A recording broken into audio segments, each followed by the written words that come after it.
Muy buenas tardes a todos.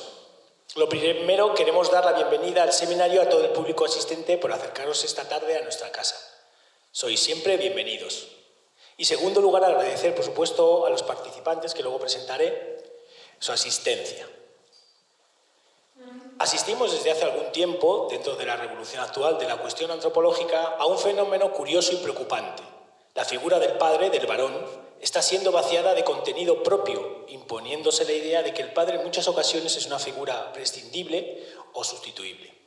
De tal manera que si preguntamos a nuestros jóvenes hoy qué es ser padre, sobreviene un estupor en sus caras por una cuestión que nunca antes se han preguntado y a la que no saben o no sabemos, tampoco los adultos, dar respuesta ni siquiera ahora como resultado de la tradición o del modelo de un tiempo pasado.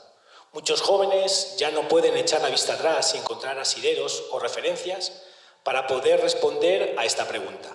Es por ello por lo que hoy se hace más interesante que nunca saber dar razones de esta cuestión. Para ello nos acompañan hoy tres amigos del seminario, que nos ayudarán a responder y reflexionar arrojando una luz sobre qué es ser padre y cuál es el principal desafío que tiene delante. Voy a empezar por orden alfabético, presentándoles, por ejemplo, aquí a mi derecha tengo a Alfonso Paredes, está casado y es padre de 5 hijos, 4 niñas y un niño. Es licenciado en Derecho por la Universidad de Oviedo, ejerce la abogacía desde el año 2000 y se dedica fundamentalmente a la litigación civil y mercantil, ¿verdad? Es abogado también del Tribunal de Rota de la Nunciatura Apostólica en España, colabora habitualmente en El Comercio de Gijón, en el digital La Iberia, es autor de libros como El señor Marbury o Sonata en yo menor, que les tenéis ahí en una mesa ahí al lado también para que tengáis la posibilidad de verles y poderles adquirir. Siguiendo por este orden tenemos a Luca Valera, que le cambio el apellido porque le comentaba yo que me suena más italiano. Él es italiano. Yo que me sonaba más italiano Varela que Valera. Luca Valera. Es doctor en bioética y filosofía de la Università Campus Biomédico di Roma, en Italia. Es profesor contratado y doctor en el Departamento de Filosofía de la Universidad de Valladolid y profesor adjunto en el Centro de Bioética de la Pontificia Universidad Católica de Chile, de la que también fue director entre el 18 y el 21. Se dedica principalmente a la bioética, la ética ambiental y la filosofía de las tecnologías emergentes. Ha publicado 8 libros y más de 100 entre artículos científicos y capítulos de libros en italiano, español, inglés y portugal. Su último libro es Espejos, Filosofía y Nuevas Tecnologías. Y por último, para terminar, tenemos a mi izquierda a Fernando Vidal. Él es profesor en Psicología y Sociología de la Universidad Pontificia de Comillas, donde dirige la cátedra de Amoris Laetitia. Es patrono de las fundaciones Pueblos Unidos, Bosco Social, Hogar Sí, además de 15 años patrono de FOESA. En el ámbito de la familia ha publicado El reloj de la familia, 4 estaciones, Guía para rupturas de pareja, La revolución del padre, Conyugalidad positiva, La modernidad de una sociedad familiar, El día del padre, etc. Es muy amplia la bibliografía. Bueno, yo creo que con estas presentaciones y ya poniéndoles cara a nuestros contertulios, vamos a entrar directamente en materia. Y les vamos a preguntar, yo creo que empezando por Fernando, que le he presentado por último, que nos hagan una breve síntesis para ellos, una breve pincelada como introducción para ellos, ¿cuál creéis que es el principal desafío que tiene el padre hoy? Hola, ¿qué tal? Buenas tardes y gracias por invitarnos a Valladolid, que siempre es un placer venir, cada vez más con lo rápido que se la ve. Bueno, efectivamente nos encontramos en un momento muy crucial en la historia, ¿no? Porque estamos pasando en la fase de la última modernidad y entramos en lo que llaman la edad del ser, una edad mucho más reflexiva, en la cual hay una especie de crisis ontológica en la que debemos reflexionar cada una de las categorías de la vida. Nada puede darse por supuesto, es como si hubiera desaparecido el suelo de evidencias sobre las que caminábamos. Y una de las cosas en las que más se nota esto es en el ámbito del sexo, del género, por supuesto de la paternidad y la maternidad, algo que siempre hemos dado por supuesto, algo que estaba prácticamente en nuestro equipamiento desde niños, porque hemos aprendido a ser hijos y a la vez hemos aprendido a ser padres.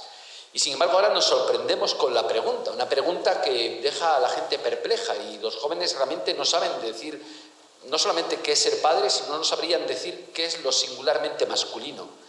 En una encuesta realizada hace no mucho tiempo, preguntábamos a la gente que nos dijeran cualitativamente, que escribieran el nombre de alguna figura pública que fuera un buen padre. Solamente un 6% de las personas pudieron decir una persona. El más citado era el rey Felipe VI. El segundo era Will Smith, había que irse fuera. Y el tercero, Brad Pitt, antes del incidente del aeropuerto. Pero efectivamente lo que nos dice es que realmente hay un nivel de incertidumbre altísimo, ¿no?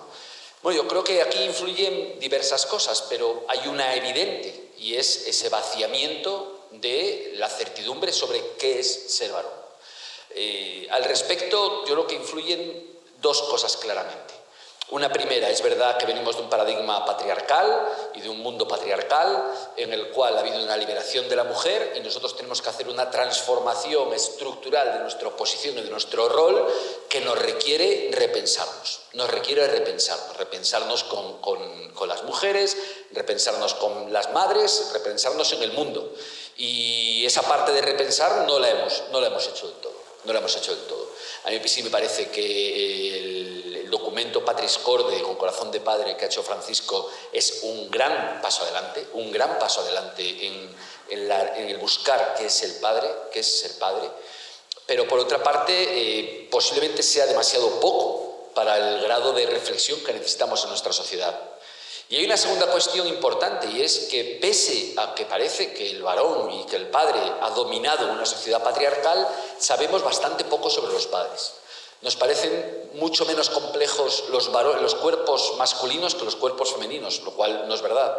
Todavía hasta ahora no sabíamos los procesos hormonales, endocrinos, que se suscitan cuando eres padre, algo que estuvimos estudiando en La Revolución del Padre, en ese libro, ¿no? Y donde te quedas sorprendido, cómo se reduce un 30% la testosterona cuando tú te haces padre, cómo se varían los niveles de cortisol, de lactina, etcétera, etcétera. Cosas que hasta el año 2007 no sabíamos, hasta hace nada.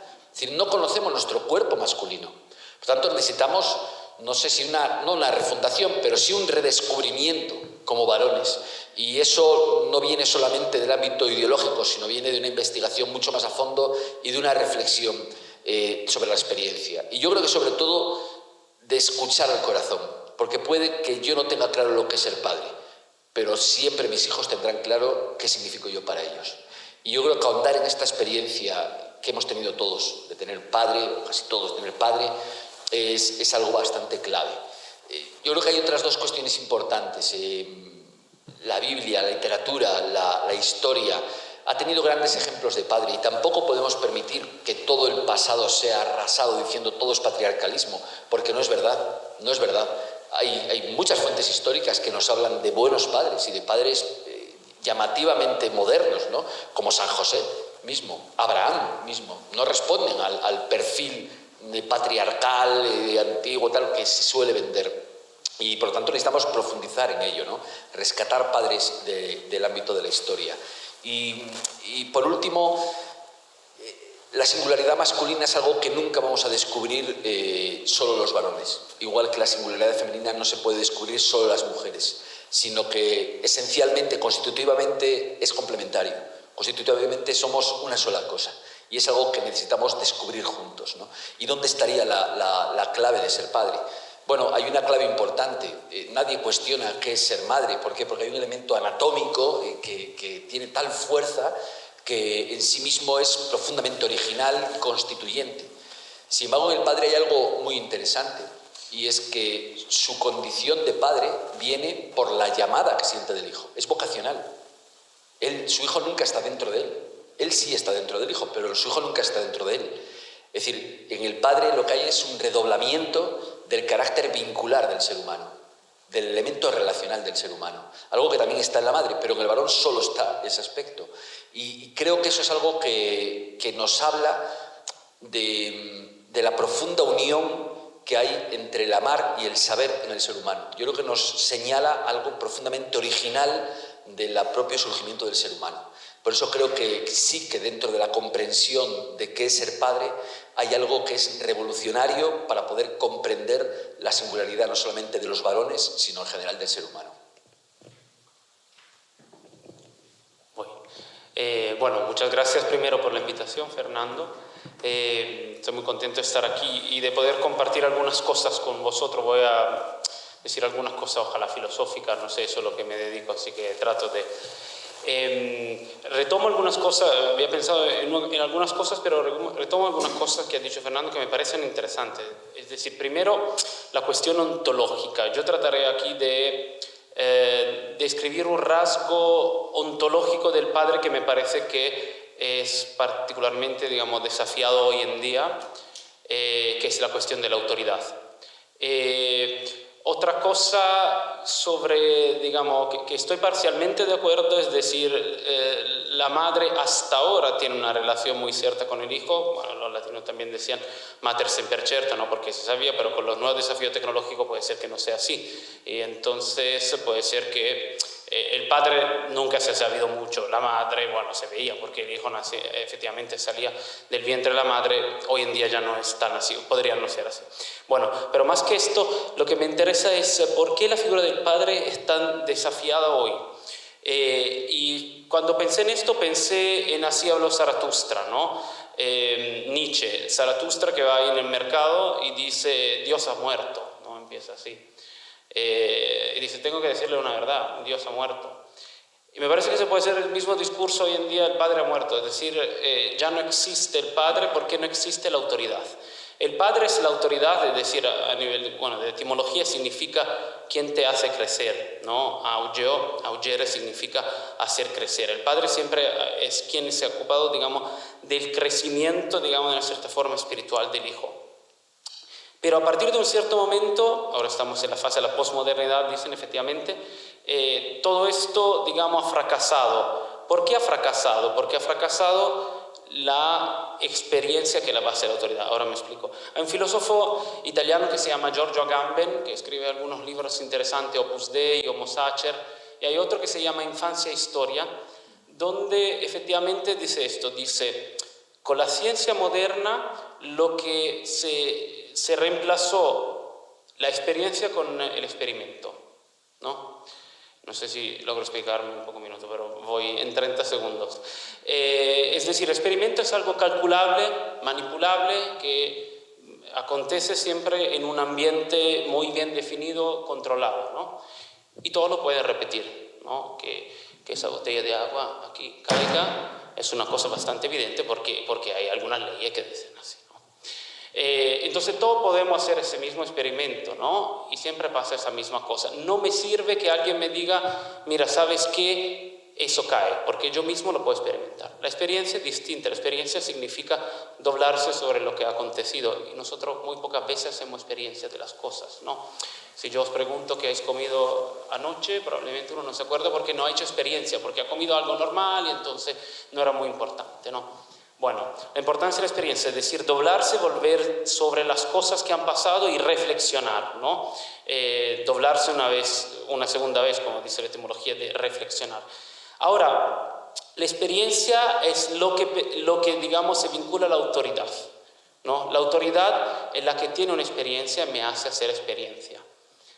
Para el experimento no sirve la autoridad. ¿Qué pasó entonces con la nueva ciencia de Galileo? Que la experiencia quedó fuera, hay una reducción de experiencia a experimento y entonces la autoridad ya no es importante. Y el padre ahí empieza, digamos, a perder su rol de alguien que te hace hacer experiencia. Entonces, bueno, los filósofos son así, cuando buscan un problema siempre van a la edad moderna. Entonces yo aquí voy a repetir la misma cosa. Es decir, la edad moderna con la revolución científica es el verdadero problema. Es decir, hemos reemplazado la experiencia y entonces la autoridad, quien te acompaña en una experiencia, por el experimento. De hecho, hoy en día que no tenemos autoridad del padre, tenemos muchas autoridades. Si uno entra en las redes sociales, cualquier persona es autoridad. Es decir, el futbolista puede hablar sobre Ucrania y la guerra. El que va a la isla o First Date puede hablar de la misma cosa y es autoridad tanto cuanto un politólogo. Es decir, la autoridad ya no existe y existen muchas autoridades. El padre ya no existe, no existe y existen muchos padres. Entonces, ¿cuál es el desafío hoy en día, según yo? Es recuperar esa idea de la autoridad. Después había un tema que estaba planteando Fernando que me parece muy interesante, es decir, la cuestión de la dependencia, pero bueno, eso quizá lo veremos en otro momento. Gracias. Muy bien, se me oye, ¿no? Pues nada, buenas tardes, me uno al agradecimiento al seminario por invitarme. No he venido en AVE desde Asturias, pero he venido en coche, o sea que he venido muy a gusto. Y cuando llegue el AVE aquí, bueno, ya nos habremos muerto todos, pero bueno. Decía Fernando, y tomo ese pie, que los hombres deberíamos o podríamos repensarnos con las mujeres. Hago un breve apunte autobiográfico, si ustedes me lo permiten. Tengo una madre, una suegra, 2 cuñadas, 3 hermanas y 4 hijas. Me dirán ustedes si no tengo que repensarme con este plantel, ¿no? Bueno, valga como chiste, ¿no? Vamos a ver, el desafío, yo creo que es el desafío de siempre, el de un padre. Lo que pasa que, algo habéis comentado ya al respecto, vivimos en un tiempo de cierta confusión, donde estamos todos obligados no solo a tener la experiencia, que me parece una idea interesantísima, sino además a reflexionarnos 2 veces sobre cuestiones que hasta ahora vivíamos de una manera muy natural. Natural es un adjetivo que muchos discutirían, pero voy a utilizarlo aquí con confianza. Entonces, llega ya el momento ese tan anunciado y tan citado por Chesterton, de que llegará un momento en el que haya que desenvainar la espada para defender que el pasto es verde. Bueno, pues yo creo que ese momento es este. Y por lo menos en esto que nos atañe, ¿no? Porque algo tan evidente como que ser padre es bueno, y eso quien ha tenido un padre bueno lo conoce, pues hay que argumentarlo intelectualmente. Creo que el desafío, por tanto, es el de siempre, que es el de convertirse en padre, participar de esa especie de movimiento virtuoso que consiste en que el hombre se convierte en padre para que su hijo se convierta en hombre, el que nos hace crecer, ¿no? Me parece que has comentado tú, Fernando. Claro, o lo has comentado tú. Claro, hace falta engendrar al hijo. Y aquí una distinción, a lo mejor léxica interesante, que nos puede ayudar, que es que no es lo mismo engendrar al hijo que el mero acto de ayudar en la reproducción del hijo. Engendrar implica asumir la responsabilidad sobre un hijo, es ciertamente una tarea ímproba, una tarea que nos excede, un drama inevitable, también se ha dicho, pero bueno, también es una aventura y, bueno, y una vocación. Ya que estoy en el seminario, pues voy a decirlo, ¿no? Claro, ¿esto en qué se puede concretar? Porque la paternidad no es una teoría hermosa. Estoy muy a favor de cualquier especulación filosófica, pero la paternidad afortunadamente es una cosa cotidiana, diaria y carnal, práctica. Yo creo que el elemento práctico o la concreción práctica podría ser que el padre contribuye a la construcción de un hogar, de una familia. Y solo tres digamos, pinceladas sobre lo que podría ser una familia, ¿no? Otra de esas cosas que parece que hay que definir, ¿no? Cuando se puede vivir de manera muy natural. En primer lugar, un amor incondicional y sin preferencia. Uno no hace un casting entre sus hijos para ver quién es digno o no de cariño. En segundo lugar, y tomo las palabras de Luca, una autoridad sin cualificación, porque uno no es padre porque tenga un especial currículum de máster en, no sé, habilidades paternofiliales. No es padre, uno adviene a la condición de padre, uno se asusta cuando es padre. Uno nunca está preparado para ser padre. No tiene ninguna cualificación específica. Dice este autor tan citado últimamente, Fabrice Ayach, que si hiciéramos de la paternidad y de la familia algo propio de expertos, tendríamos la perfección del orfanato.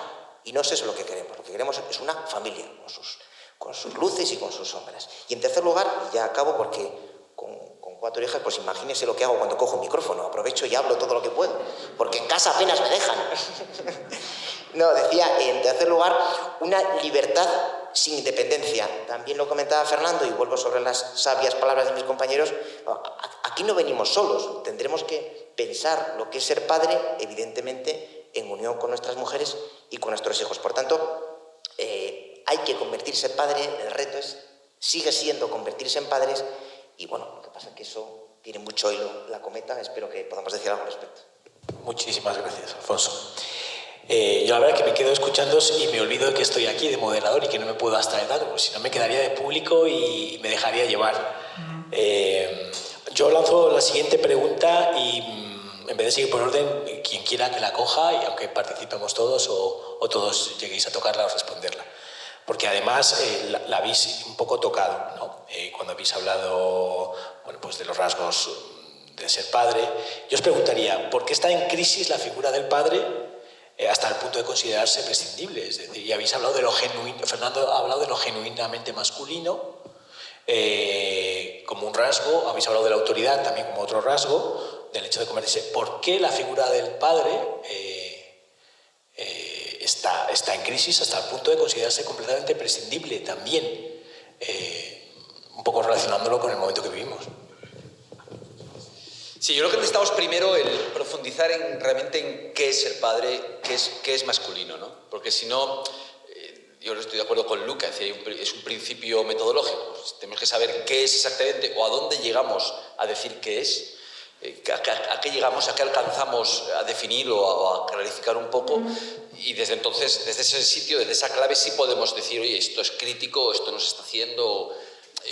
Claro, la autoridad, yo me preguntaría qué tipo de autoridad, ¿no? Porque evidentemente la madre tiene una autoridad también singular sobre ella. Entonces, ¿qué tipo de autoridad? Porque es un lenguaje, claro, que nos llevaría a un tipo de división de roles que no es, porque principalmente en la vida cotidiana no es un problema de reparto de funciones con la mujer, es más bien un modo. La masculinidad no es una función, es un modo, ¿no? Entonces, ¿dónde hay realmente dónde está la singularidad del padre, ¿no? Bueno, estructuralmente lo que tenemos es dos personas que se unen sexualmente y que se entregan para que haya un tercero. Se niegan a sí mismos, esto es el sexo en la vida, en la creación de la vida. Es decir, al final somos individuos porque hay sexo, morimos porque hay sexo. Dos sistemas se abren, crean un tercero y ellos desaparecen, ¿no? Es bastante impresionante, porque ya en la propia vida está marcado ese elemento de alteridad y de entrega. No es algo exclusivamente humano. Yo creo que hay dos peculiaridades en el varón. Una primera, la que decía, realmente lo sustantivo, el momento de salto en la evolución, en la socialidad, en lo humano, está cuando de repente varón y mujer forman conyugalidad. Esto es tremendamente importante. Y cómo el varón se vincula por el saber que ese es su hijo. El movimiento, o sea, la transformación hormonal no se produce porque tienes algo dentro, en el varón no. Cuando el hombre se altera hormonalmente y vive alteraciones bastante fuertes, porque sabe que va a ser padre. Simplemente con saber que ser padre transforma su cuerpo. Y dirás, entonces, si va a ser padre y no lo sabe, ¿no altera? Dice, no. ¿Y si va a adoptar un chaval, se altera? Sí. Es decir, estamos programados biológicamente para ser padres. Entonces hay un primer elemento que es el subrayar la singularidad de la vinculación, pero hay un segundo también, y es que al final hay una fusión de madre y de hijo, y el padre irrumpe para separar al padre a la madre y al hijo y decir, tú te relacionas con tu madre, tú te relacionas conmigo y te relacionas fuera con nosotros dos. Entonces, ¿qué tipo de autoridad es? Yo creo que no es un tipo de autoridad posesiva, sino por el contrario, en un sentido muy antilacaniano. Es decir, el padre no es ni la ley, ni la palabra, ni la autoridad, como la entendíamos, sino que al final es la autoridad de quien hace salir fuera. Es la autoridad vocacional. Es la autoridad de quien rompe la fusión, de quien rompe la dependencia. Esta es la originalidad del varón estructuralmente. Luego cada uno lo vivimos de una forma, porque somos miles y la variedad es enorme, pero estructuralmente es quien rompe la fusión, configura claramente una identidad separada de nosotros y establece un triángulo de relación que es tremendamente complejo. Que es que tú te vas a relacionar con cada uno de nosotros, con nosotros como una sociedad de dos, y además juntos formamos algo común.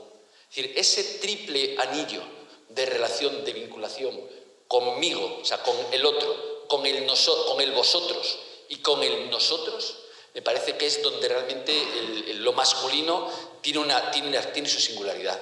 Es decir, que contra la idea de que el padre quiere dominar y quiere controlar y quiere ser el propietario, quiere ser el patriarca, lo contrario. El padre lo que hace es invitar a la aventura, invitar a la fuera, invitar a la conexión con toda la humanidad.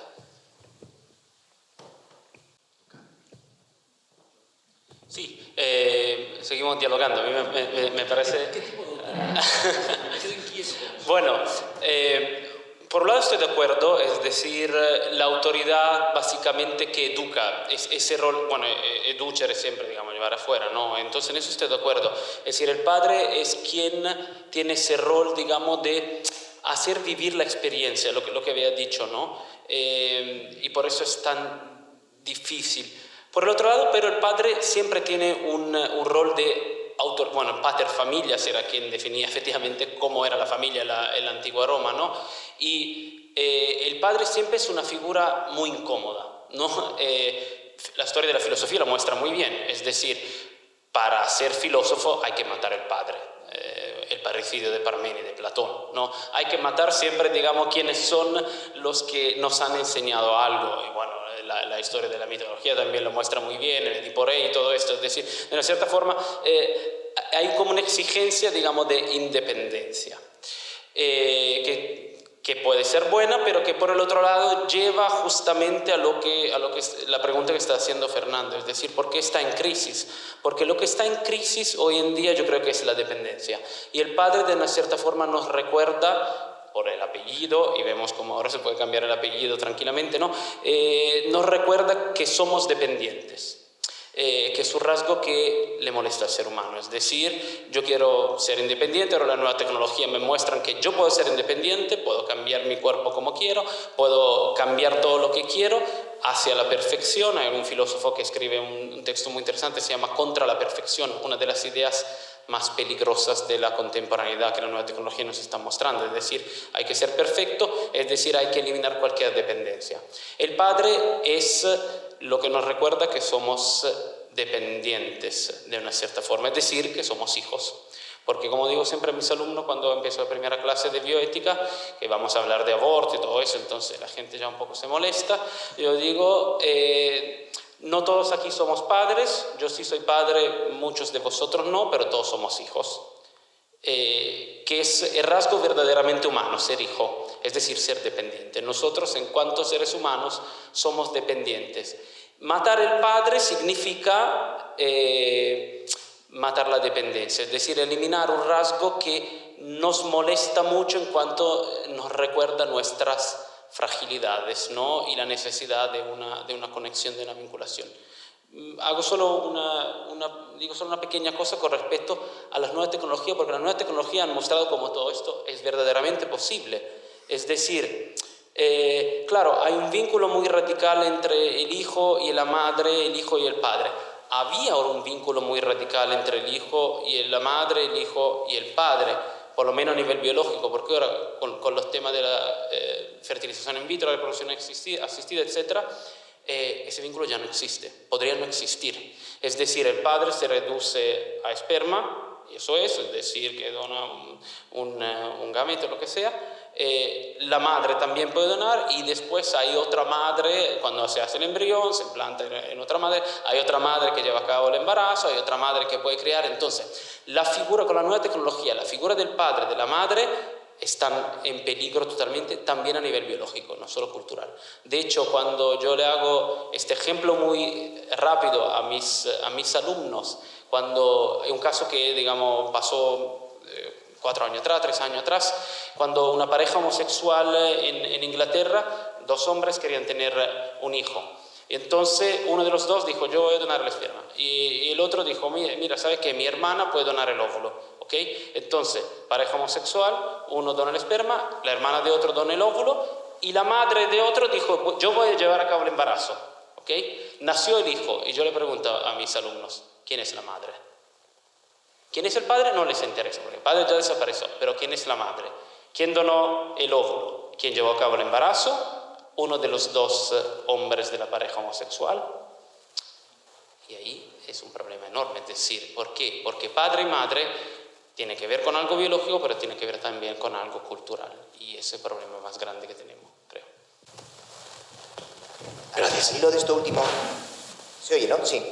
al hilo de esto último que comentaba Luca, me estaba viniendo a la cabeza, cuando yo estaba estudiando en cuarto de Derecho, una asignatura que es Derecho de Familia, eran otros años ya, y entonces el profesor explicaba lo que era un hijo póstumo, que no necesita mucha explicación, pero luego, claro, ya se planteaba y decía, ¿y qué sucederá cuando nazca alguien fruto de, bueno, pues de semen que haya sido obtenido antes y que se ha concebido después de muerta esta persona, ¿no? ¿Cómo lo llamamos? Decía. Propongo que lo llamemos, decía él, el superpóstumo. A mí aquí en su día me hizo gracia, me pareció como de ciencia ficción, pero en la inexistencia de una palabra empecé yo a encontrar, y este ejemplo que tú ponías ahora es muy bueno, las dificultades extrañas a los que nos conduce el haber desordenado esto un poco, ¿no? Claro, nos preguntabas, Fernando, sobre por qué la crisis de la figura paterna. La ventaja de hablar el último es que uno se puede referir a lo que dicen sus compañeros y ya está, ¿no? Pero voy a intentar aportar algo más. Efectivamente, yo creo que no nos gusta ser dependientes. A veces nos resistimos a ser hijos. ¿Y cómo va a haber buenos padres si no somos buenos hijos? Es evidente. Lo primero, hasta en el orden histórico, es ser hijo. Y a veces uno se encuentra con una voluntad decidida de ser buen padre, pero no está cumpliendo con sus deberes filiales, con la piedad filial más evidente, ¿no? Eso por un lado. Creo que por otro lado, existe una cierta obsesión por la seguridad. Vivimos en una sociedad, en términos generales, tremendamente profiláctica. Uno tiene miedo y, desde luego, tener un hijo da miedo porque la incertidumbre se acrecienta y cuantos más hijos tengas, mayor es la incertidumbre. Vengo de Asturias, que es la región de Europa con menor natalidad. Esto no lo digo para presumir, sino todo lo contrario. Eso sí, tenemos una gran cantidad de perros por metro cuadrado. No estoy en contra de los perros, pero da menos miedo tener un perro que tener un hijo, indudablemente. Ya sé que la comparación es horrible, pero saben por dónde voy, ¿no? Claro, no tenemos hijos por miedo y no nos atrevemos a ser padres, y en ese sentido la figura paterna puede estar en crisis por ese miedo. Yo creo que algo de esto hay, sin necesidad de psicologizar mucho las cosas, ¿no? También creo que hay otro motivo, y es que a veces nos falta un modelo de padre, de buen padre. Yo siempre pienso, cuando se le explica a un niño el Padre Nuestro y se le habla de la figura del padre, habrá niños que con toda razón dirán, hombre, Dios que sea cualquier otra cosa, pero un padre no, porque el que yo tengo. Y claro, es importante que haya un modelo de padre. Que no tenemos buenos modelos, pero aún así buscamos al buen padre, yo creo que lo ejemplifican infinidad de películas y de series a las que estamos, iba a decir, expuestos, ¿no? Que vemos con gusto. Muchísimas de las historias, fíjense, tienen que ver con una herida previa en la relación con el padre o con la madre, pero también con el padre. Y por último, creo que esa mirada narcisista que muchas veces hay en la sociedad nos impide lanzarnos a esa aventura que decía antes Fernando. Efectivamente, yo creo que la autoridad, sin meterme en mayores disquisiciones, que puede tener el padre, es la de lanzar a sus hijos a la aventura. Esa es la verdadera vocación. Si me permiten que les lea un breve texto, lo voy a hacer. Es algo conocido que la figura del padre se ejemplifica con el llamado gesto de Héctor. ¿Les suena esto? No, pues yo se lo cuento, vamos, gustosamente. Es una escena de la Ilíada. Que esto es un resumen mío, pero bueno, así no me equivoco. Se narra en el canto sexto de la Ilíada.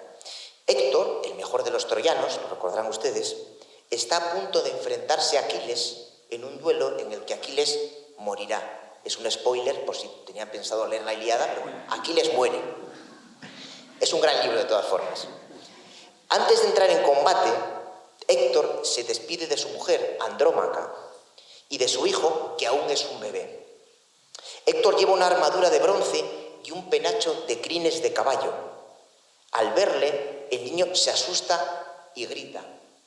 En ese momento, Héctor y Andrómaca se ríen, aunque la escena es tremendamente dramática. El padre se quita el casco y lo deja sobre el suelo. Besa a su hijo, lo coge en brazos y eleva una plegaria a Zeus y a los demás dioses, que dice así: concededme que este niño mío llegue a ser como yo, sobresaliente entre los troyanos, igual de valeroso en fuerza y rey con poder soberano en Ilio, en Troya. Que alguna vez uno diga de él, es mucho mejor que su padre al regresar del combate. Este es el gesto de Héctor, el que lanza la aventura a su hijo y el que desea que al regresar del combate, y cuando pongan ustedes combate, pongan volver de la compra en Mercadona si hace falta, puedan decir, este es mejor que su padre. Ese toque, digamos, épico, yo creo que lo hemos perdido. Gracias, Alfonso. Doy la palabra a Fernando. Surgen un montón de preguntas, luego sí que os voy a preguntar sobre el tema de la tradición y el padre, y ahora responde Fernando.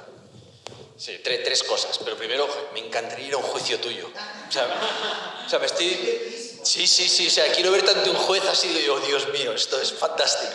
O sea, no quiero tener problemas legales contigo, pero como oyente... Bueno, tres respuestas.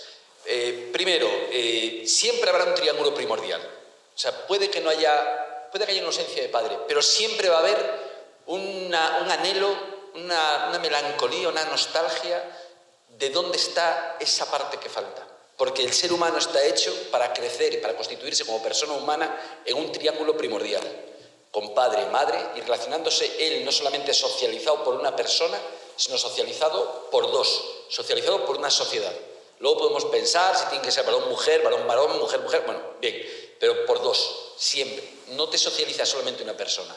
Entonces la pregunta por las figuras vacías, por el fantasma, siempre va a existir. Y aunque una persona sea creado en una probeta, como un mundo salvaje de Huxley, etcétera, o el mundo feliz, ¿no?, de Huxley, aún así siempre va a haber la pregunta por el triángulo primordial. Eso va a ser eterno, porque es constitutivo del ser humano. Segundo lugar, si el padre invita a la aventura, yo creo que donde está el punto de la crisis es en la autorreferencialidad. Y nosotros vivimos en un tiempo de autorreferencialidad que nos invita a la fusión. Por una parte tenemos miedo a cierta dependencia, a la dependencia de la alteridad, ¿no? Es decir, a la diferencia más que la dependencia, a la diferencia que nos une. Pero la sociedad nos invita al ensimismamiento, todo el tiempo. Nos invita a que los demás sean espejos nuestros. Nos invita, a fin de cuentas, a la estandarización, a que no seamos diferentes de lo otro. Lo que tenemos es miedo a la aventura, lo que tenemos es miedo a la apertura, lo que tenemos miedo es al otro, terror al otro. De forma que te pueda cuestionar, te pueda preguntar, ¿y para ti qué es ser padre? Y entres en crisis, o te hagas un fanático y un fundamentalista, porque eres incapaz de responderlo y por tanto te sujetas al tradicionalismo. Yo creo que hay una tercera parte y es que estoy muy de acuerdo con algo que sugería Alfonso, y es que hay una profunda crisis de abandono en todo el planeta, por la gran desvinculación que hemos sufrido en los últimos 40 años, porque el neoliberalismo ha convertido nuestras relaciones en contratos y por lo tanto lo que hay es una profunda orfandad y profunda orfandad de lo diferente, de la diferencia, y no de una diferencia que marca tu individualismo, sino de una diferencia que te reclama y que te llama. Hay una profunda crisis vocacional. Yo creo que este es el elemento, es decir, lo que está en peligro es el elemento de ser llamado por otro y el terror a ser llamado por otro. Se llame Ailán en una playa, se llame tu hijo que te reclama tiempo o se llame la iglesia que te dice una palabra desde hace 2000 años. No sé si al hilo de esto, Luca, quería decir algo, si no os lanzo otra pregunta. Habéis hablado antes de alguno de la tradición, ¿no? Yo sí que... Es verdad que todos, de alguna manera, y esto lo cuento como anécdota, ¿no? El día que llegas un día frente al espejo y te ves que tienes las mismas manos que tu padre y te reconoces en tu padre, ¿no? Y esto pasa de la noche al día, un día, ¿no? Entonces, yo quería hablaros también, poneros encima de la mesa la tradición, es decir, uno se descubre padre cuando se reconoce como heredero de esta manera de ser padre, incluso físicamente, ¿no? En el momento actual, en donde la tradición no es un valor, es algo a despreciar, ¿no? En donde la tecnología se impone y desprecia cualquier tipo de tradición, en donde hemos dicho que ser padre es un modo, es una manera también, y con la fragilidad que tiene el ser esto, ¿no? Ser menos biológico y más un modo, un acto social. ¿Qué ¿Qué papel juega la tradición o la ausencia de tradición o cómo está proscrita la tradición ahora mismo, el poco valor que se da? ¿Cómo afecta esto a la figura del padre? Tradición y padre sería. Claro, porque si no juego siempre con ventaja. Ya les dije que era gente inteligente. Bueno, pues yo aquí querría decir dos cosas. Como nos creemos que el mundo ha nacido con nosotros y hay cierto adanismo ambiente y nos cuesta depender de los demás, pues pensamos que todo lo recibido es malo, o podemos pensar, ustedes y yo no, pero ahí fuera sí, por el hecho de ser recibido, ¿no? Yo creo que eso es un error. Y que eso es un error lo voy a explicar, la imagen no es mía, pero me gustó y se la transmito con la siguiente imagen, que es la del ombligo y el sexo entendido como órgano sexual. Uno mira hacia abajo y ve su ombligo. Hay una expresión castellana, ¿no?, que es mirarse el ombligo como señal de narcisismo, de egoísmo. No me refiero a eso, me refiero al ombligo como muestra de que venimos de otro. Esto es interesante porque está inscrito en nuestra carne y no hace falta ser un gran filósofo o teólogo para darse cuenta. Insisto, basta con mirarse al ombligo. Venimos de otro, pero si uno mira más abajo, ve sus órganos genitales y uno va hacia otro. Entonces, yo creo que aquí está contestada la pregunta. Efectivamente, venimos de otro y vamos hacia otro, con lo cual hay herencia en la paternidad, faltaría más. Hemos dicho antes que uno no es padre si no ha sido hijo.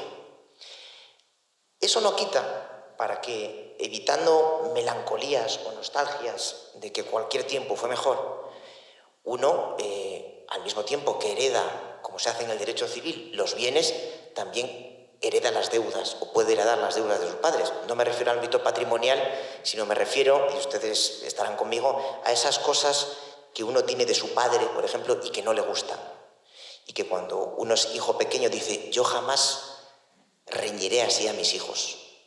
Y es justamente lo que uno hace, ¿no? Bien, acabo ya diciendo que tengo un buen amigo cuyo primer hijo empezó a estudiar ingeniería este año y en los primeros exámenes suspendió todas. Y el chaval es un chaval animoso y le dijo a su padre, bueno, me ha ido bien. Joder, ¿cómo que te ha ido bien? Se ha suspendido todas. Ya, papá, pero es que tengo margen de mejora. Bien, entonces hemos recibido cosas, pero tenemos evidentemente margen de mejora los padres. Aprovechémosla y no nos quedemos solo en lo recibido y pensemos en el ombligo, pero pensemos en ir más allá.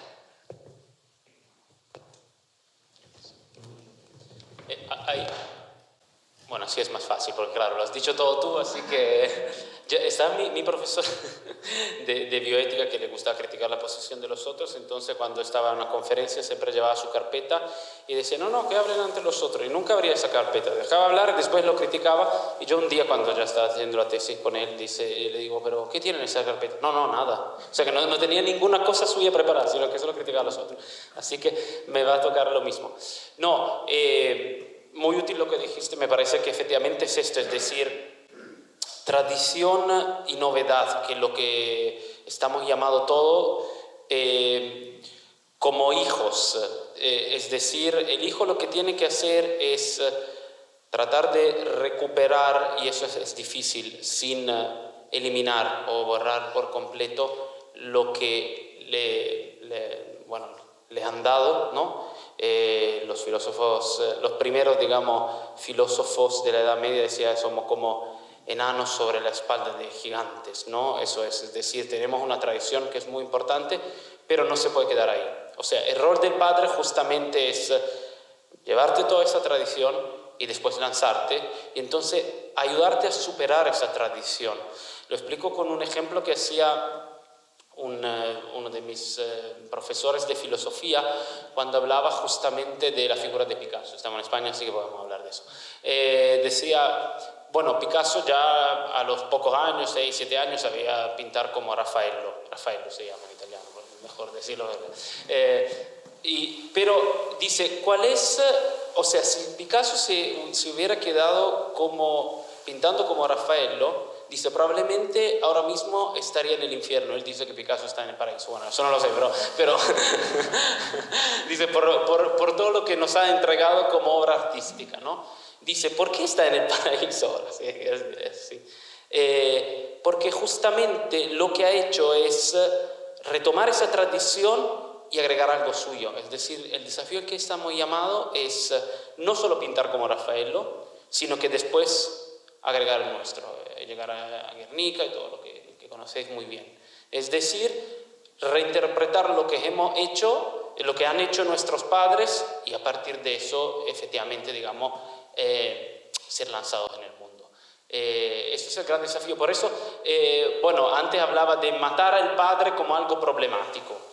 Pero de una cierta forma, y aquí retomo, digamos, Platón mata a Parménides, es decir, se deshace de él, pero recupera todo lo que ha hecho Parménides, ¿no? Eso es el gran desafío que tenemos, es decir, recuperar la tradición y agregar algo. No basta con quedarse la tradición.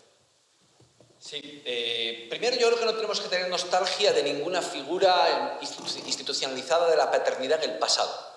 Yo creo que nunca los hombres hemos estado en tan buenas condiciones como para poder comprender cuál es nuestra singularidad masculina y nuestra singularidad como padre.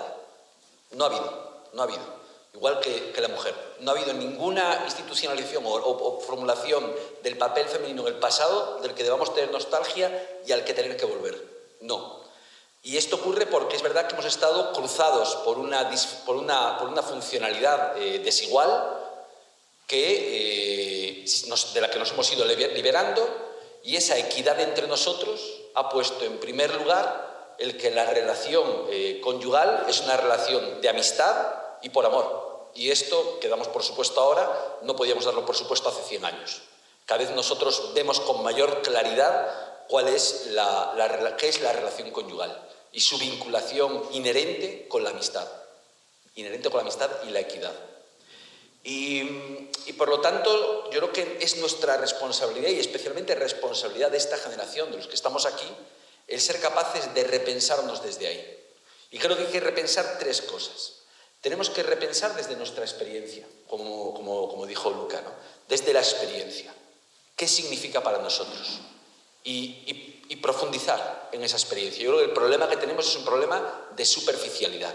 El construccionismo, que tiene su debate y que tiene su razón de ser también, nos ha llevado a la superficialidad, a desvincularnos del cuerpo, de la carne, de la naturaleza, de la historia, y a pensarnos de una forma idealista y fantasiosa que ignora el mundo, porque es más fácil, ¿no?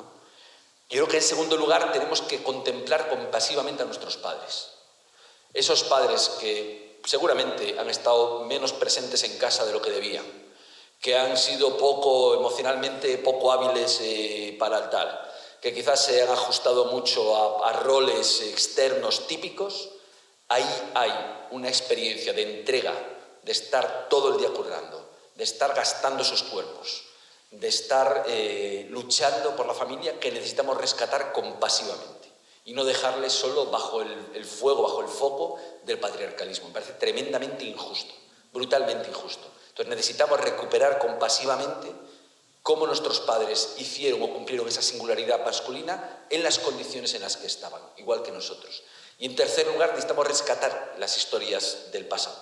Necesitamos rescatar la historia y rescatar esos padres que sí que significaban especialmente el elemento de la ternura, el elemento del afecto, la presencia. Y para eso tenemos que liberarnos de la figura paterna, en gran parte forjada en el siglo XIX.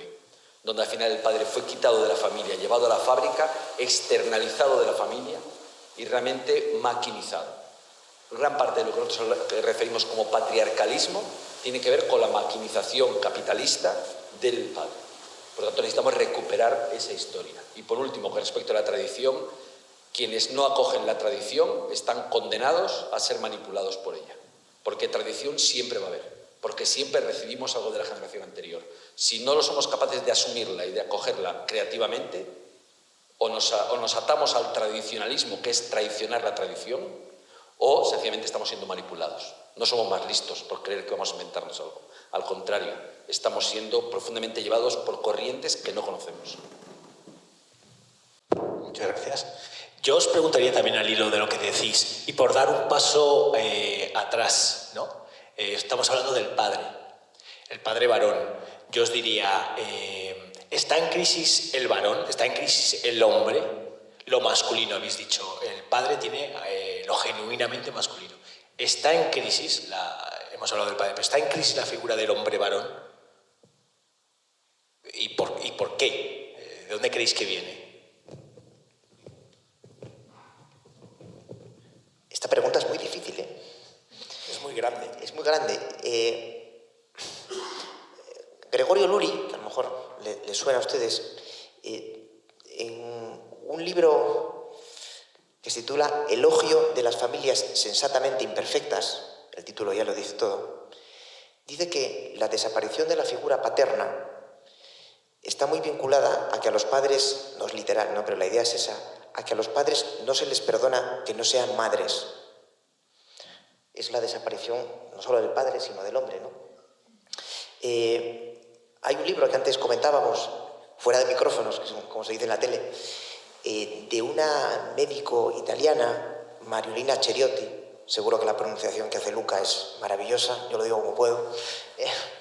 Y entonces se titula Masculino. Creo que el subtítulo es Fuerza, Eros, Ternura. Y entonces, bueno, ahí profundiza en las diferentes formas, ¿no? Quizá ese patriarcalismo al que ahora se refería Fernando incidía en la mera fuerza o en el padre, en el varón como proveedor, pero el hombre es también eros y es también tierno. Eso es lo que yo creo que hay que descubrir. Quizá en un cliché y en una primera mirada quizá un poco superficial, ¿no? Parece que el hombre es el uca chaca y nada más. Y no, el hombre evidentemente tiene muchísimo más. Igual que la mujer. Es como si dijéramos, no, es que la mujer pues se dedica solo, perdóneme la simplificación, a poner lacitos. Hombre, yo no sé a qué mujeres conoce usted. Pues el hombre es lo mismo, ¿no? El hombre es un ser primario y tal, no. El hombre tiene mucho más. Entonces yo creo que parte de la recuperación de lo que es un hombre debería partir de la recuperación de la capacidad del hombre de amar, del eros, y de la capacidad del hombre también de darse. Me han gustado mucho las palabras de Fernando, donde reivindicaba de alguna manera que no dejemos solos a los padres de antes ante el fuego enemigo, ¿no? Lo has dicho mucho mejor que yo. Pues esto es lo mismo, porque quizá no se veía mucho, pero también ahí había ternura. Entonces, es verdad que las formas de manifestar la ternura y el afecto cambian con los tiempos, pero hay que recuperarlas y tenemos que crear nuestra nueva forma de ser hombres, de manifestar la fuerza, el afecto, la ternura, sin ser mujeres, porque si no, nos estaríamos defraudando a nosotros mismos y a los demás. No, es que llegamos al punto complicado, porque esto es en lo que estamos, en algo que era evidente que no había que pensar, sino sencillamente serlo, y que de repente se torna algo que está lleno de incertidumbre. ¿Y qué contenido le damos? Y si está en crisis me refiero, si tenemos dudas ontológicas, si tenemos un problema del ser en relación al sexo, de ser hombre y mujer, que es la primera diversidad del ser humano, la primera, el sexo. Segunda, la edad. Tercero, el individuo. ¿No? Individual, pero la primera es el sexo. Si lo tenemos en lo más diverso nuestro, imagínate en todo el conjunto, ¿no? Entonces sí, yo creo que es un tema que no está nada claro y que necesitamos pensar más, y necesitamos investigar más y dialogar más y discutir más para ser capaces de exigirnos socráticamente el llegar a la clave, ¿no? A la clave. Entonces, a mí se me ocurren así dos primeras cuestiones. Una primera, el cuerpo habla. Evidentemente nuestro cuerpo habla. ¿Y de qué habla? Bueno, nos habla, antes has hecho una referencia muy bonita, ¿no? Al ombligo y al sexo. Por otra cuestión, hormonalmente nos habla, tenemos un 30% más de testosterona que vosotras. ¿De qué habla eso? Habla de mayor tolerancia al riesgo. La testosterona es la tolerancia al riesgo. ¿Y por qué tienes tolerancia al riesgo? Porque te aventuras más, porque vas más lejos. Pero claro, eso también lo hacen las mujeres. A otro modo. No quiere decir que los varones sean los que son los representantes exteriores, los ministros de exteriores de la pareja. A su modo, son capaces de tener mayor tolerancia al riesgo. Por eso nuestro modo de jugar con el niño es diferente. dices, no, pero yo conozco mujeres que sí que juegan, bueno, porque también nuestras diferencias en relación a la testosterona y a la composición corporal varía mucho, tiene muchas variaciones y además cada pareja tiene su química para dividir funciones, para hacer las regiones y las áreas de trabajo de cada uno. Hay personalidades diferentes, pero en sí, esta sería una primera cuestión, la tolerancia al riesgo. Y por otra parte también, el varón especialmente, de una forma yo creo que bastante especial, es capaz de distanciarse y de volver. Hay un elemento también de continua exaltación de la vinculación. Lo cual no quiere decir que las mujeres no salieran y volvieran. Sí, lo que te digo es lo que nosotros solo sabemos hacer. Porque las mujeres pueden hacer muchas cosas de estas funciones, ¿no?, estructurales, pero nosotros solo sabemos hacer esa. Es una especificidad singular, una singularidad masculina. Dicho esto, es verdad lo que dice el Papa en Amoris Laetitia, no podemos generar papeles demasiado rígidos, ni que esto signifique que cada uno tiene, por lo tanto, una función que no, cada pareja va desarrollando su mundo. Pero evidentemente creo que hay una llamada profunda. Y por último, si hay una crisis masculina, hay una crisis femenina. Porque en esto no podemos entendernos sin el otro. Y esto no es una llamada a la cooperación. No. Es que solo se puede entender binariamente. Solo. Cualquier cosa que digamos de uno afecta al otro. Entonces, la forma de pensar esto no es intentando buscar también nosotros nuestra soledad y de empezar a definirnos en nuestra torre de qué somos, sino solamente vamos a saberlo precisamente haciendo esto que hace el varón, vinculándonos todavía más. Yo estoy de acuerdo básicamente con lo que has dicho. Me parece que aquí, estamos dando justamente ese paso hacia atrás, porque justamente la figura del padre es una figura relacional, es decir, el padre existe porque existe el hijo, ¿no?, de una cierta forma, no es algo originario el padre, mientras que ser humano y sexuado además es una figura originaria, ¿no? Entonces estamos volviendo al problema originario. Y me parece, estoy de acuerdo con lo que ha sido dicho, es decir, lo que está en crisis es la diferencia. Se había tocado antes el tema de la diferencia y la simetría, ¿no? Padre es asimetría. Como yo le digo siempre a mis alumnos, yo soy profesor, vosotros sois los alumnos. Si yo no fuera profesor, además que me pagan para esto, entonces hay que haber simetría, hablo yo y no vosotros, ¿no? Después, claro, uno estudia en diálogo, pero existe una simetría originaria, así como existe una simetría originaria entre padre e hijos. El tema aquí justamente es, pero la diferencia sexual. Yo no entro en estos temas, además porque no los conozco mucho. Solo me parece que un punto importante que se ha mencionado también antes por Fernando, ¿no? Es decir, esos temas se tienen que abordar con profundidad y no con superficialidad, para no caer en la misma trampa de esos clichés donde se dice la mujer hace eso, el hombre hace eso. No, eso yo creo que es una forma equivocada de abordar esos problemas. Hay una escritora italiana que además no ha sido traducida aquí en España por problema, me parece, con alguna institución, que se llama Costanza Miriano, que dice bueno, si lee su primer libro dice, qué bonito, ¿no? Es una católica, etcétera, que habla del tema del matrimonio, la familia, dice, qué bonito, se ríe, dice, mi marido es medio sofá, medio hombre, ¿no? Estoy preocupado con el tema del sofá porque me va a llegar el sofá, claro. Sí, la criatura mitológica, ¿no?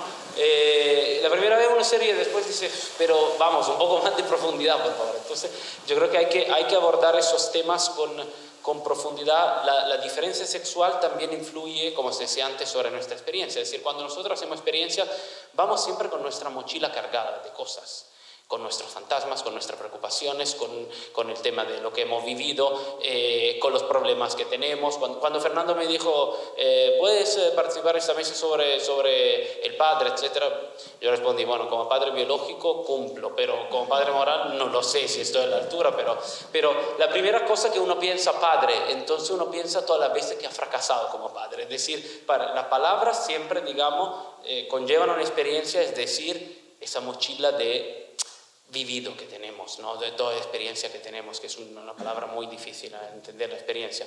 Entonces, cuando tenemos que abordar ese problema de la diferencia, digamos, sexual, con el que nosotros efectivamente entramos al mundo de la experiencia, yo creo que sirve una cierta profundidad y bueno, conversaciones como esa yo creo que ayudan, para no quedarse en los clichés. Eso es un tema problemático, yo creo. Estamos ya terminando. Yo no sé si voy a dar la palabra al público si quiere hacer alguna pregunta. Tenemos tiempo para una o dos preguntas y si no hay preguntas, pues le puedo lanzar yo alguna o hacemos una pequeña conclusión. Yo no sé si tenéis alguna pregunta al hilo de lo escuchado.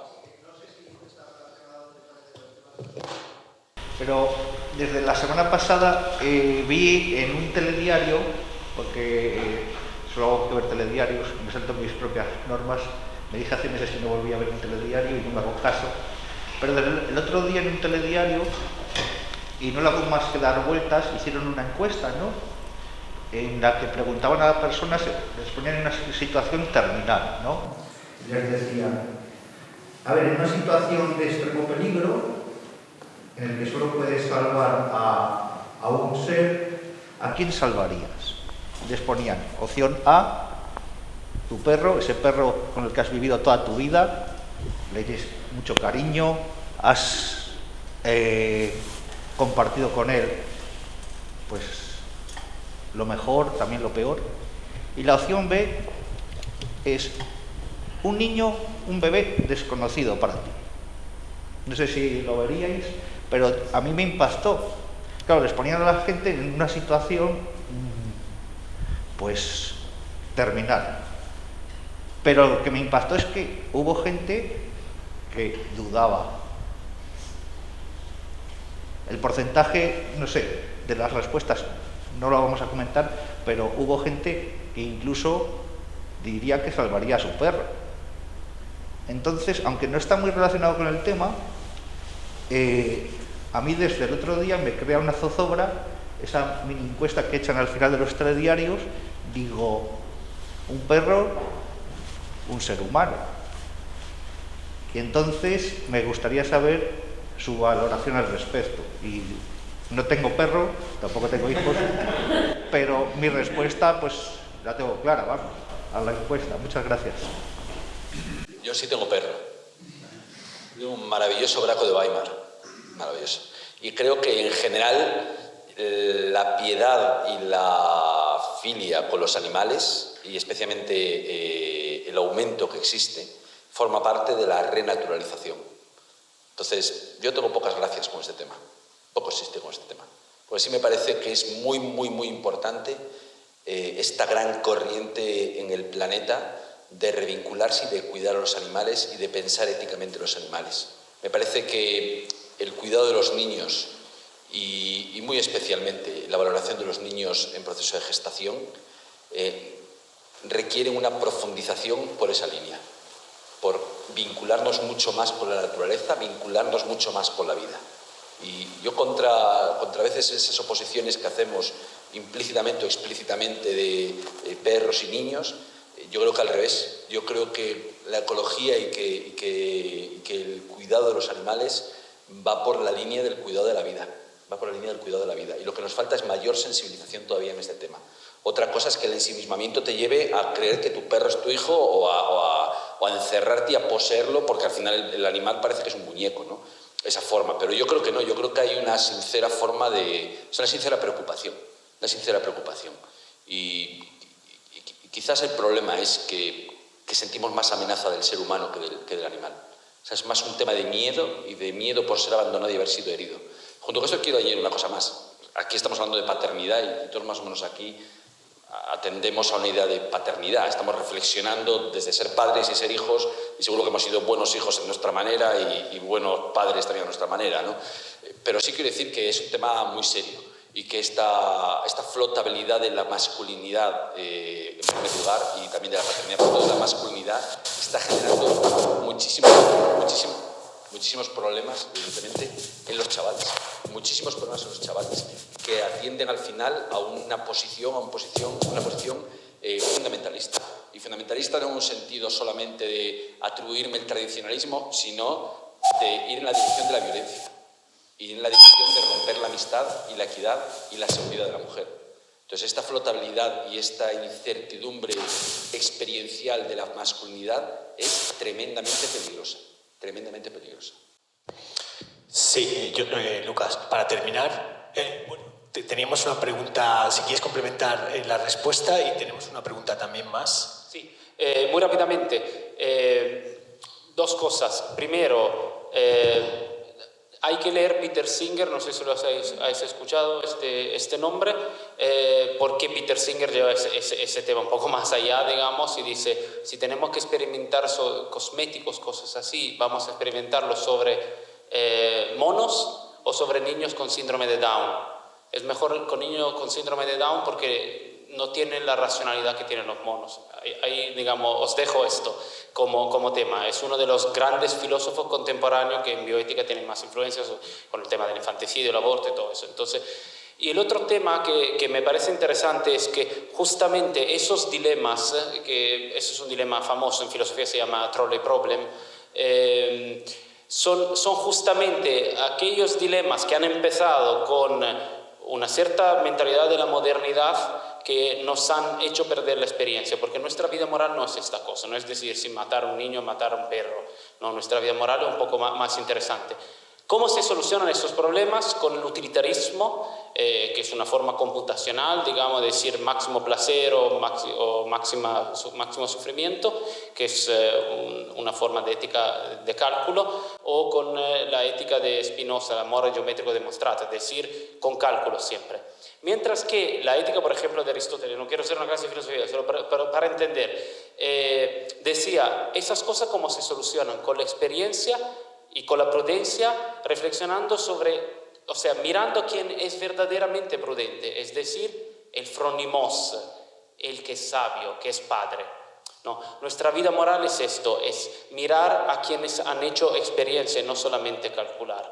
Entonces, la modernidad, o sea, esos dilemas son justamente el fruto de una modernidad que ha quitado la experiencia y la ha transformado en experimento. Eso es un experimento. Vale. Yo quería preguntar, cuando habéis mencionado lo de Gregorio Luri, que habla de que actualmente no se le perdona al padre no ser madre, me ha parecido interesantísimo, porque es que es exactamente eso, ¿no? Pero, o sea, claro, esto está relacionado con la disolución o negación, digamos, de la diferencia hombre-mujer, creo yo, vamos. Entonces, claro, ¿cómo puedes, en el mundo en el que vivimos hoy en día, digamos, contrarrestar o hallar soluciones o mejorar esto o cambiarlo, si igual quizás lo que hay que empezar es volviendo al, oye, pero es que el hombre y la mujer son...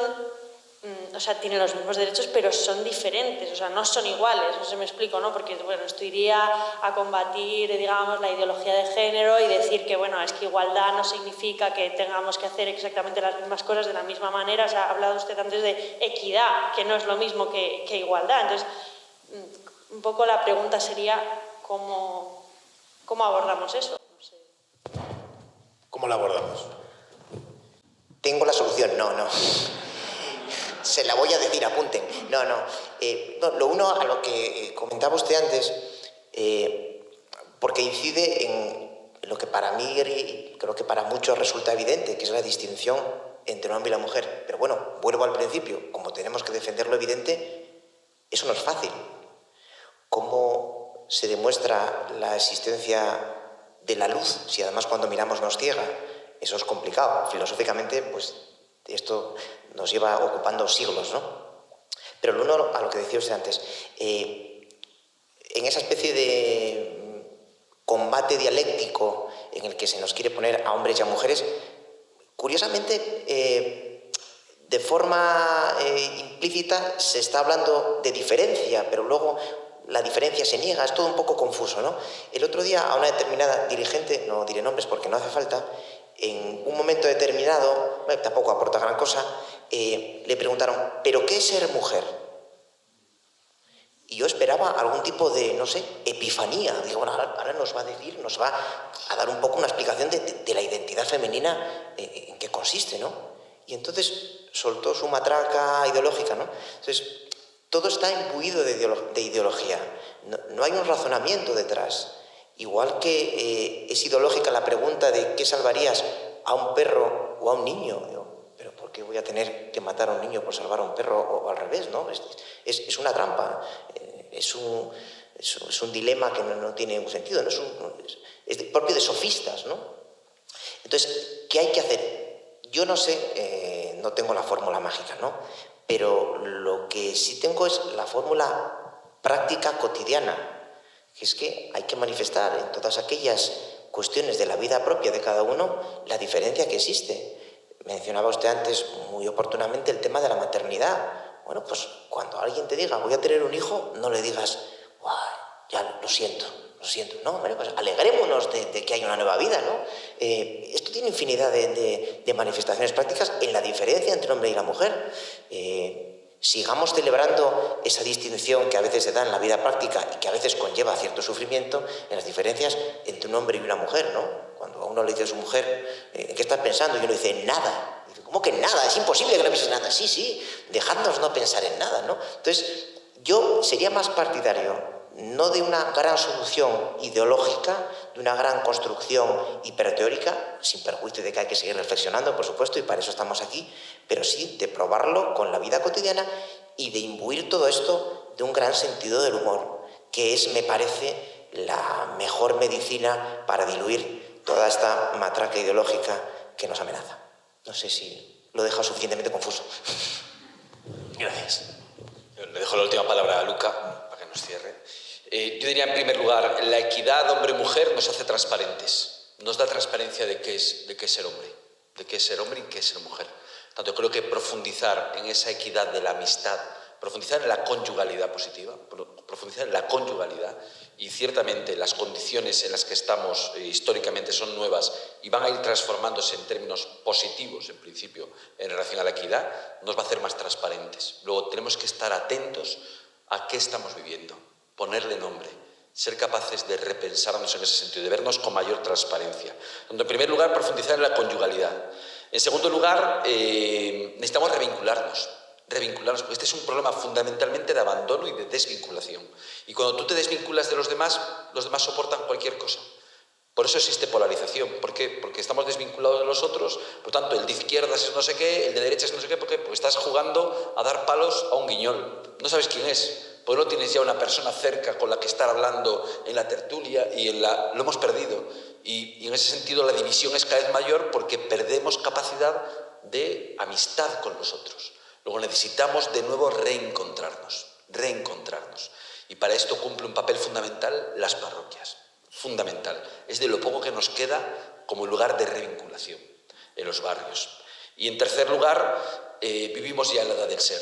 No hay una vuelta atrás. Nadie va a darnos el equipamiento y la mochila gratis, sino que tendremos que pensar.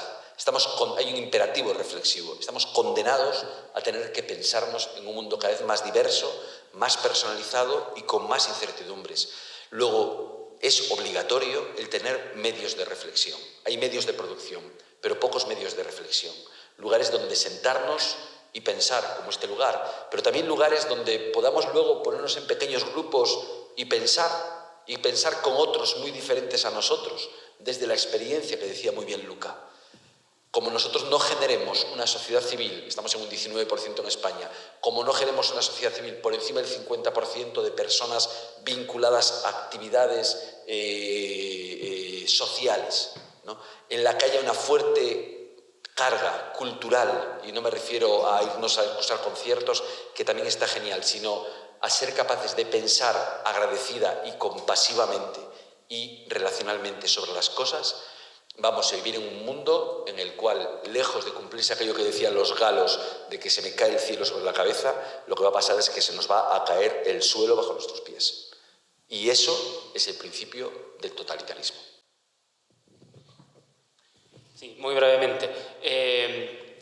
Las palabras. Yo creo que lo más importante es redescubrir el sentido de la palabra, porque las palabras pueden matar. Las palabras son muy importantes. Bueno, si nosotros llamamos a un niño, le llamamos un conjunto de células, a un embrión, un conjunto de células, le llamamos persona, le llamamos ser humano, estamos diciendo tres cosas distintas, ¿no? Y entonces, hombre, mujer, madre, padre, o sea, todas esas son palabras que tenemos que repensar. Entonces, de una cierta forma, claramente la importancia de los testimonios y de la vida práctica, pero de la otra también, que se ha dicho muy bien, de pensar y repensar las palabras. Las ideologías, justamente, la primera cosa que hacen, cambian el vocabulario, ¿no? Entonces, tenemos que estar atentos a esto. Mi profesor de bioética siempre decía, las palabras matan, ojo, son pesadas como piedras. Entonces tenemos que hacer ese esfuerzo de darle otra vez sentido a la palabra. Y otro amigo filósofo decía que es muy importante ese trabajo, hay que pagarlo mucho los que dicen palabras buenas, entonces los filósofos hay que pagarlo mucho. Eso era la última cosa con la que quería terminar. Muchas gracias. Por resumir brevemente, porque han salido muchas cosas muy interesantes como para volver a generar más mesas y más encuentros. Habéis hablado del redescubrimiento de ser varones, de la autoridad, como el que te hace crecer también. Habéis hablado también incluso de la seguridad, de la sobrevaloración de la seguridad, ¿no? Ha salido mucho el tema de la vinculación, ¿no? El vincularse, ¿no? La dependencia, la tradición, la vinculación como comienzo de la paternidad. Temas interesantísimos, muchos melones abiertos. Yo pensé que me ibais a dar guerra, habéis sido súper buenos. Ha habido un momento en el que me habéis dejado sin micrófonos y los micrófonos los tenéis vosotros y yo he dicho, ay madre, he perdido la partida. Pero al final habéis sido muy buenos. Yo pediría al público un aplauso para los participantes.